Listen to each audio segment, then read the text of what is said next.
The Seattle Seahawks have their offensive coordinator. So now what?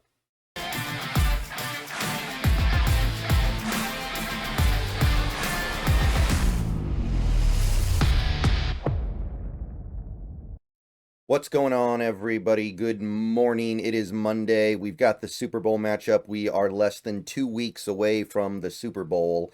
And maybe more important for us as Seahawks fans, we know who the offensive coordinator is. And it's somebody we've clearly been very interested in for a couple of weeks here. It's somebody that we clearly thought highly of. It's somebody that has respect around the league and somebody that has, well, a familial history of success in this league at least. Klint Kubiak. But now, where do we go from here? What do we say about this hire and what is going to follow this hire? Because I think most of us understand that when you hire an offensive coordinator, you're often not just hiring the offensive coordinator, you're hiring the guy who is going to be underneath the offensive coordinator. And you're hiring the guy who's going to be underneath him. And you're hiring the guy who's going to be underneath that guy. And it goes all the way down until you fill out a good chunk of your coaching staff with guys that are from Kubiak's network of knowledge. So the work does not stop here. And I just realized this shirt's actually slightly see-through on the green screen. That's actually kind of cool. I look like I'm fading out of existence, like Back to the Future or something. But anyway, yeah, what's going to happen now? And also, and maybe even more pertinent than that to us as fans, because ultimately we don't really care who we have, as long as who we have does good work. What can we expect from the Klint Kubiak offense? I think those are the two questions that we as fans are most likely asking right now. What is the Klint Kubiak Seattle Seahawks offense going to look like? So, just to briefly break down a few things I can say about Kubiak's offense, understanding that we only have a limited sample that we can lean on.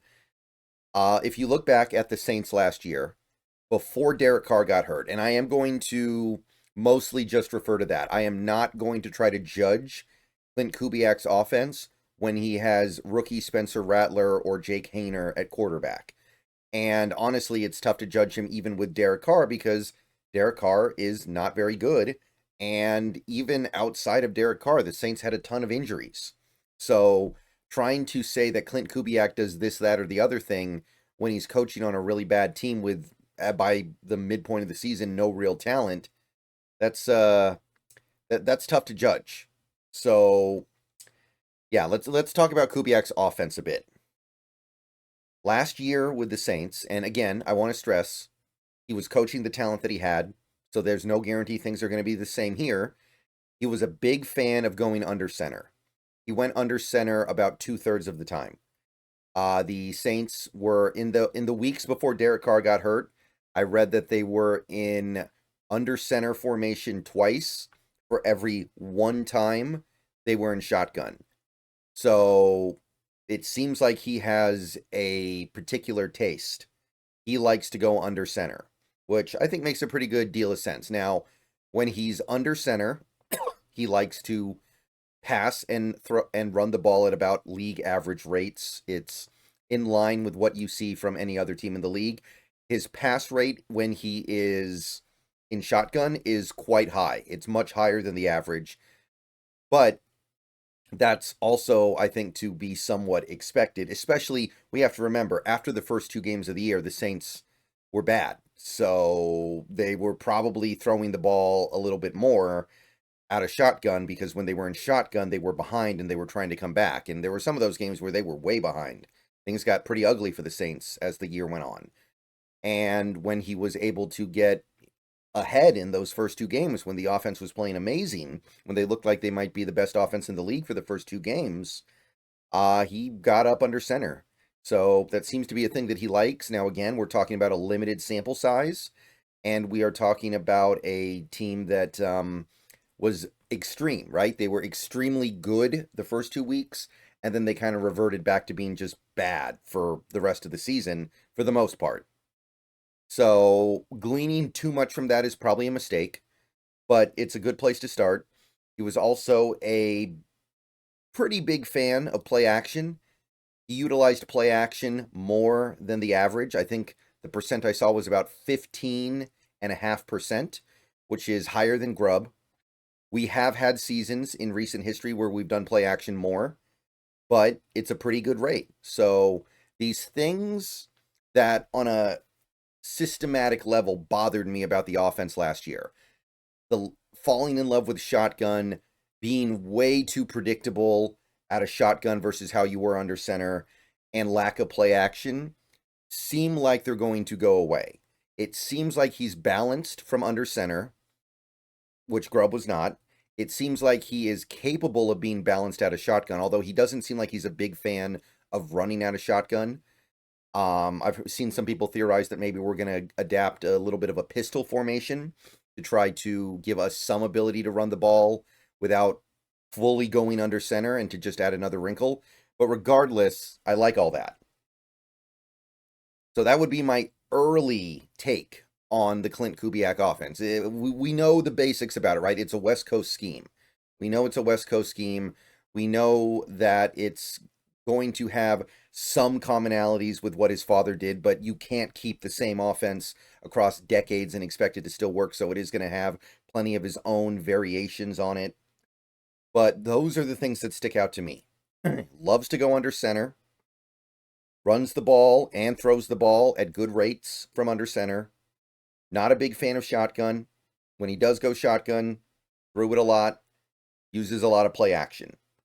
Those are my early takeaways based on looking at the numbers. But there's another element going on here with Klint Kubiak that we need to discuss. So Greg Bell already wrote a little bit of an article about this over on the Tribune. So I'll just go ahead and kind of ask the same question that he's asking. What happens now to Scott Huff? Because Scott Huff, the offensive line coach, is still here. Remember, Scott Huff came in a package deal with Ryan Grubb. And I thought for sure that if Ryan Grubb got fired, then Scott Huff would get fired too. So far, we have not done that. So is it going to be something where Klint Kubiak gets to make a decision on whether or not he wants to keep Huff? And if not, Huff gets to go? Because Huff and Grubb had been together for a decent amount of time now, and I thought they were essentially connected at the hip. So it would make sense to me that we move off of Huff and let Kubiak get his own guy in here. But remember, Huff had only been here for 1 year. Do you really want to jerk your offensive linemen around by bringing in another coach after already swapping coaches around on them last year? Maybe there will be some push to keep Huff around just to maintain some degree of continuity. But that's where you can kind of get into trouble a little bit, right? Giving a new coach the assistants that you had previously or the assistants you want him to have. And this goes all the way down the lists across the entire offensive coaching staff. What about receiver coaches? What about assistant coaches on the offense? What about tight ends coaches or running backs coaches? What about, I think, what's our running back coach name? Kennedy Polamalu, I believe. So what are you going to do with those guys? You would assume that a lot of them would go and Kubiak could get his own guys, but maybe Kubiak doesn't have his own guys, and he's willing to use this as an opportunity to try to learn how to work with new people and just understand that anybody is going to be as good as anybody else. May as well get the guys who are familiar with working with these players. So I'm very interested to see what happens with the coaches down the line on the offense. Now, I did take a look at a couple of things. I looked at the Saints coaching staff last year, offensively, right? This is the Saints offensive assistant coaches and positional coaches. Try to get an idea if there was anything that would make sense to maybe poach. And honestly, mostly these are names that I'm not familiar with. Clancy Barone, John Benton, Rick Dennison. I don't know who those guys are. The one guy here who I actually do know is Jari Evans, because he was a player in this league for quite some time. Jari Evans was a offensive lineman in this league for a good amount of time. So I know who that is. But other than that, none of these guys stick out to me. Now, they may very well be taken because it makes sense that Kubiak would want to take some guys he's familiar with him, but I'm personally not familiar with them, and I have no way of knowing if they're going to be good or bad, or if they're going to have much of an impact on anything at all. I also did the same thing with the 49ers coaching staff 2 years ago, because this is where Kubiak was the year before. And while he was just a passing game coordinator when he was here, I did want to see if maybe there was anything that stood out to me in terms of something that made sense that he could bring with him from there. Some of these guys are not still with San Fran, by the way, so you maybe, for all you know, you're pulling them out of the unemployment line. But you got guys like Chris Forster, who was the offensive line coach and run game coordinator. We do, like I said, if we get rid of Scott Huff, we're going to need an offensive line coach, and we didn't have a run game coordinator last year. So if we want to add that position to the staff, then maybe a guy like Chris Forster allows us to do both those things. James Craig, Brian Fleury, Joe Graves. I don't know most of these names, but did notice a couple of things. You got Brian Greasy, quarterback coach. Now, would he go to Seattle if you offered him a passing game coordinator position? Hard to know. You can't give him a promotion because you already have an offensive coordinator. You could give him passing game coordinator and see if he's willing to leave San Francisco to come coach in Seattle. That might be worth a try. Brian Greasy, there is a certain level of intrigue with him around the league, but it doesn't seem like he's going to get an OC job. Maybe passing game coordinator is going to be the step up he's looking for.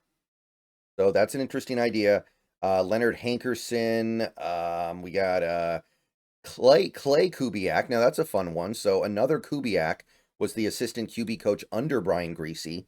So what if you could get Brian Greasy as your passing game coordinator and then Klint Kubiak becomes your quarterback coach? That's kind of appealing. But for the most part, otherwise, I don't really know the guys that would be particularly interesting here. So I just wanted to kind of look at that, see if anything jumped out to me.